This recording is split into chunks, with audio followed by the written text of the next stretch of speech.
Hey viewers, what's the first thing you think of when I mention Smallville? Do you picture a long-running show that lasted a decade and gave us amazing portrayals of iconic Superman characters, possibly the best ever portrayed in live action?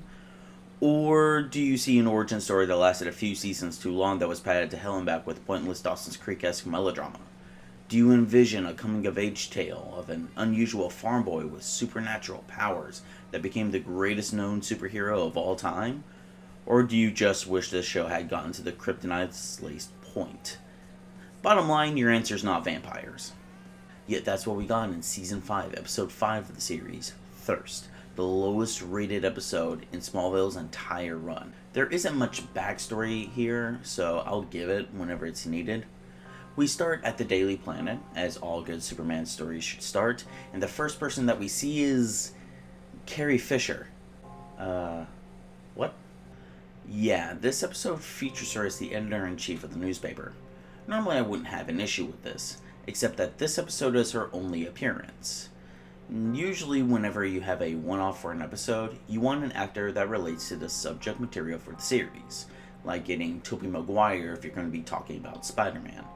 And Superman, being an alien and all, would have had amazing opportunities to bring Miss Fisher in, and they waste her on an episode about vampires. I would say they should have brought in Sarah Michelle Gellar, but I'll get to why that probably wasn't the case later on. We see here that Chloe, the Lois Lane ripoff before Lois Lane was introduced into the series so they had to figure out something else to do with the character, is looking for an internship at the paper as a college freshman. She rightfully gets dismissed until she gets a good story. Thus, we have a framing device. Smallville doesn't do framing devices that much. However, when they do, they certainly don't freeze frame and give you a "I bet you wondered how I got here."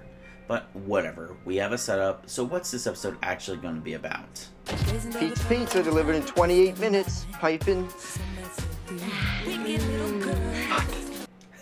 You know, I don't know why this episode is so hated. This is of course the opening kill, where they drag him into a hot tub. Naturally, since this is not a porno, the only other natural option is that he is then savored by our three bikini models. After the title sequence, where half the characters don't show up for the week, we see the most horrifying aspect of Smallville: the romance. Turns out Lana, Clark's high school sweetheart that should have stayed his high school sweetheart, is going to college at Metropolis University, the same one Chloe is going to, and where the murder from earlier happened. Since Lana applied so late, however, she needs a place to live, so she tries the sorority house, more specifically, Tri-Psi. Meet Buffy Saunders, president of the Tri-Psi sorority. By the way, I've changed the names to protect the vapid. That's cute, but you can't play that card here. You see, one of the main characters of this season is Milton Fine, a professor at Central Kansas University, who's played by James Marsters, who also happened to portray one of the most memorable characters in Buffy. I mean, the least you could do is change the last name to Winters. Saunders just sounds pretentious. Unfortunately for those looking for more thinly veiled porn, we don't see the hazing, but instead the induction of Lana Lang into the sorority, who promptly turns her into a vampire. We do get some implied girl-on-girl action, though, so when? We go back to Chloe having roommate troubles because she keeps on putting up newspaper clippings about the strange happenings in the area. Could be worse. You could have a roommate that would spend a month trying to binge the entirety of Desperate Housewives. That gets interrupted when we see Lana avoiding sunlight under the guise of being hungover, and Clark comes over so Lana can be hungry for him. We'll go with that. By the way, the vampires here have your usual super strength and invulnerability, as we see when Lana gets thrown down the stairs and she picks herself back up in a scene that's actually a bit chilling. No joke, seeing Lana be wide-eyed like this, almost dead, is a touch haunting.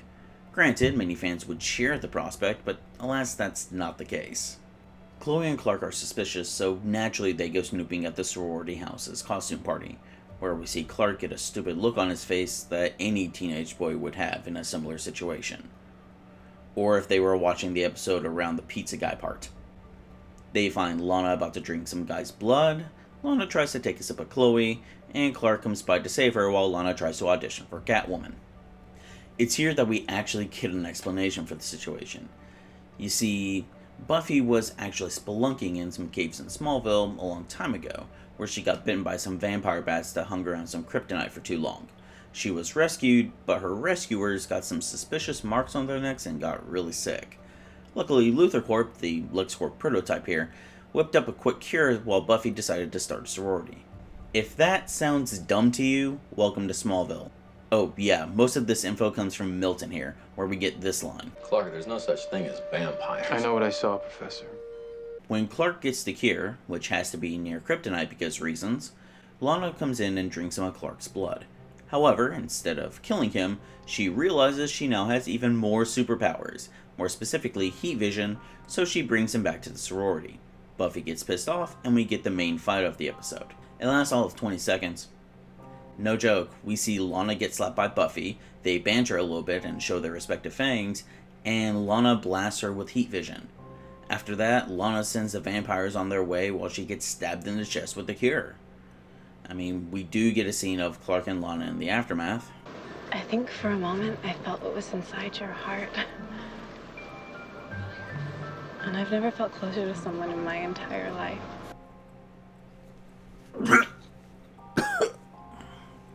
Finally, Chloe takes her vampire story to Carrie Fisher again.